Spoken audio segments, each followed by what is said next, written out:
Vigil tonight in Milwaukee for the woman you see right here on your screen. Gladys Johnson was pregnant when authorities found her body in her bedroom Monday night. The room on fire. Tonight, her boyfriend is in custody. 12 News' Reyes Bigner on the emotional loss for Johnson's loved ones.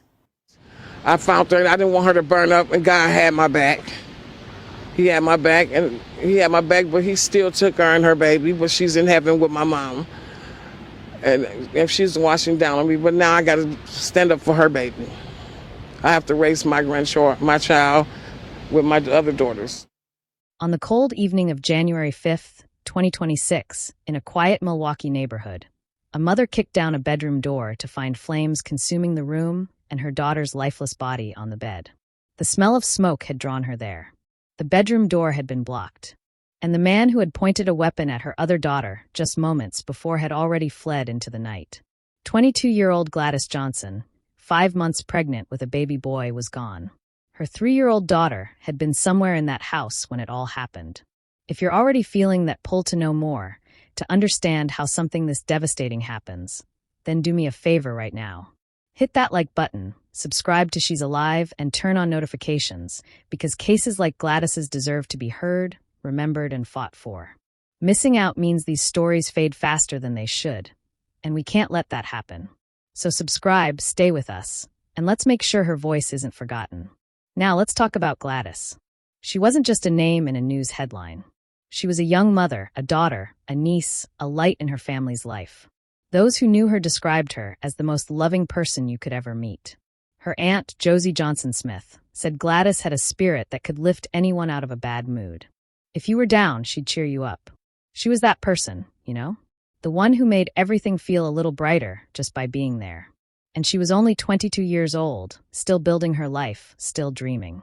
Gladys had a 3-year-old daughter who could already spell, recite her ABCs, and talk up a storm. By all accounts, Gladys was a devoted mom. She was also 5 months into her second pregnancy, expecting a baby boy.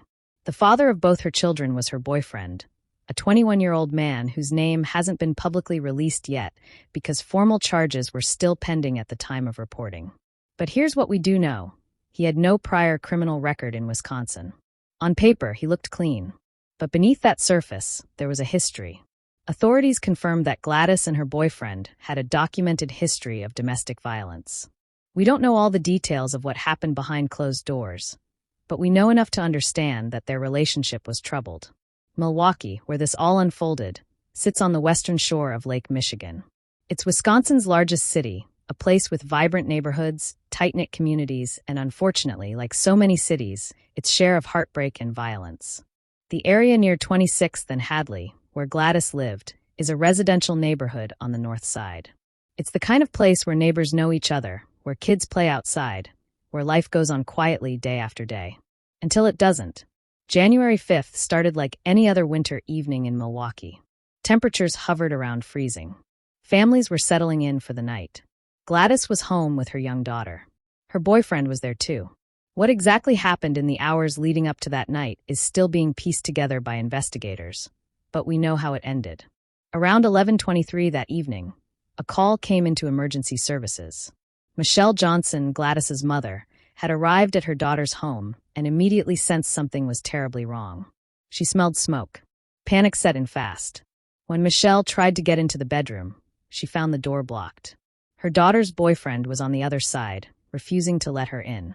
Then, according to Michelle, he pointed a weapon at her other daughter before running out of the house. The closet was burning, and I closed the closet door, but the curtains all around her bed where she was laying, they were on fire, so I had to douse water to put it out. And then I seen her look down. She was just laying there lifeless. Imagine that moment. The fear, the confusion. Michelle didn't hesitate. She kicked that door down. What do you think went through her mind when she saw those flames? Inside that bedroom, the closet was burning. The curtains were engulfed in flames. And there on the bed was Gladys, completely still. Michelle didn't freeze. She couldn't afford to. She tried desperately to put out the fire, grabbing whatever she could, pulling at her daughter, trying to save her. But it was too late. Gladys was already gone. Can you even begin to imagine what that must have felt like? To walk into your child's home and find that scene? To know in your gut that the person you loved most in the world is no longer there? Emergency responders arrived quickly after that frantic call, but there was nothing they could do to bring Gladys back. The Milwaukee County Medical Examiner later ruled her passing a homicide, noting that she may have sustained traumatic injuries following an assault from her significant other. The exact cause hasn't been fully detailed publicly, but the fire wasn't what took her life. Something happened before those flames ever started. Think about that for a second. Someone set that fire after the fact, possibly trying to cover up what they'd done or destroy evidence. It adds this whole other layer of calculated cruelty to an already unthinkable situation. Now here's where things moved fast. Less than 20 minutes after that emergency call came in, Milwaukee police officers located and arrested the boyfriend about a mile away from the scene. He was found at a residence on 29th Street, not far at all from where Gladys lay lifeless. 20 minutes. He didn't get far. Police booked him on a recommended charge of first-degree intentional homicide, which is about as serious as it gets. We're talking premeditated, deliberate action. But here's the thing you need to understand about how the legal system works in cases like this. Being arrested and booked on a recommended charge doesn't mean you've been formally charged yet. That comes later, after prosecutors review all the evidence and decide exactly what charges to file. That's why his name hasn't been released to the public at the time of this coverage. Until those formal charges drop, he remains unnamed in most media reports. While police were securing the scene and taking the suspect into custody, Gladys's family was left to process the impossible. Michelle Johnson wasn't just grieving the loss of her daughter. She was grieving the loss of her unborn grandson, too. 2 lives taken in one horrific act. And there was another victim in all this, one who survived physically, but whose life will forever be marked by that night. Gladys's 3-year-old daughter was in the house when everything happened. She was there. What does a child that age understand about what they've witnessed? How do you even begin to explain to a toddler that mommy isn't coming back? Michelle spoke to reporters in the days following, and her words cut deep. She said if Gladys didn't want to be with him anymore, she had the right to live her life. She was carrying a baby, his baby, and now both of them are gone. Michelle called for the suspect to be punished, saying he should face consequences equal to what he'd done. At the vigil held on January 9th, just 4 days after Gladys's passing, Michelle was so overwhelmed with emotion that she could barely speak at times. She kept repeating, "I want my baby back." How do you move forward from that? Josie Johnson Smith, Gladys's aunt, stepped up to help lead the vigil when Michelle couldn't. She spoke for the family, expressing what so many people wanted to know. Why? Why would you take someone's life like that, especially when you knew she was carrying your child? If someone doesn't want to be with you, you walk away. You don't do this. What would you say if you could ask him that question face to face? Michelle is my sister. My sister's really overwhelmed right now about this whole ordeal and the situation. Homicide. They're still all under investigation, so we're still waiting for what truly really happened. But there's another layer to this tragedy that makes it even more heartbreaking for Michelle Johnson. This wasn't the first time she'd lost children to fire. Back in 1992, on New Year's Eve, Michelle lost 2 of her sons in a bar fire in Milwaukee. Terrence Bizzle Johnson was 4 years old. Antonio Bizzle Johnson was just 2. They were found after smoke inhalation took their lives when a fire broke out at a family tavern on the north side of the city. 33 years later, Michelle is reliving that nightmare, but this time it's her daughter. Gladys was actually named after her late grandmother, carrying on a family legacy that was supposed to honor life, not end in tragedy. How does a mother survive losing children twice, both times to fire? What kind of strength does that require? The community rallied around the family. At the vigil, people released balloons into the cold January sky, each one carrying prayers and memories of Gladys. Friends, neighbors, and even strangers came together to show support. The family also started a GoFundMe fundraiser to help cover funeral expenses because, let's be real, nobody plans financially for something like this. You don't budget for burying your 22-year-old daughter and unborn grandchild. The community stepped up because that's what people do when something this senseless happens. They show up. As of now, the investigation is ongoing. Detectives have been working to piece together exactly what happened in that bedroom before the fire started. They've been collecting evidence, conducting interviews, and building a case. The suspect remains in custody, and everyone's waiting for the district attorney's office to file formal charges.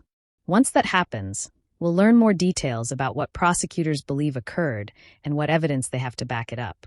There will be court hearings, probably a trial unless there's a plea deal, and eventually, if convicted, sentencing. Given the recommended charge of first-degree intentional homicide, we're talking about a potential life sentence if the case goes to trial and results in a conviction. What this case really highlights is something we talk about a lot on this channel. Domestic violence doesn't always announce itself with bruises you can see or police reports that make the news. Sometimes it simmers quietly until it explodes into something catastrophic. Gladys and her boyfriend had a documented history, but he had no criminal record. That tells us the incidents either weren't reported to police, didn't result in charges, or were handled in ways that didn't leave a paper trail. How many other people are living in situations right now where tension is building, where warning signs are there, but no one's stepping in? That 3-year-old little girl will grow up without her mother. She'll have to be told somehow that mommy isn't sleeping, that she's gone. Michelle said it herself. It's going to be incredibly difficult to explain this to a child that young, and eventually that little girl will see her mother in a casket. How do you even process that at 3 years old? This case forces us to ask some really uncomfortable questions. What drives someone to cross that line from anger or frustration into taking another person's life, especially someone they claim to love, someone carrying their child? How do we as a society do better at recognizing the warning signs before it's too late? And if you were in Michelle's position, having already buried 2 children decades ago and now facing this again, how would you find the will to keep going? I want you to think about those questions. Drop your thoughts in the comments below, because these conversations matter. They keep cases like Gladys's from fading into the background. If this story affected you, share this video. Let people know her name. Make sure Gladys Johnson isn't just another statistic. Hit that subscribe button if you haven't already. Turn on those notifications, and check out more stories on She's Alive where we keep digging, keep questioning, and keep demanding justice.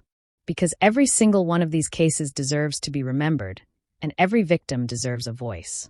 Thanks for watching, and I'll see you in the next one.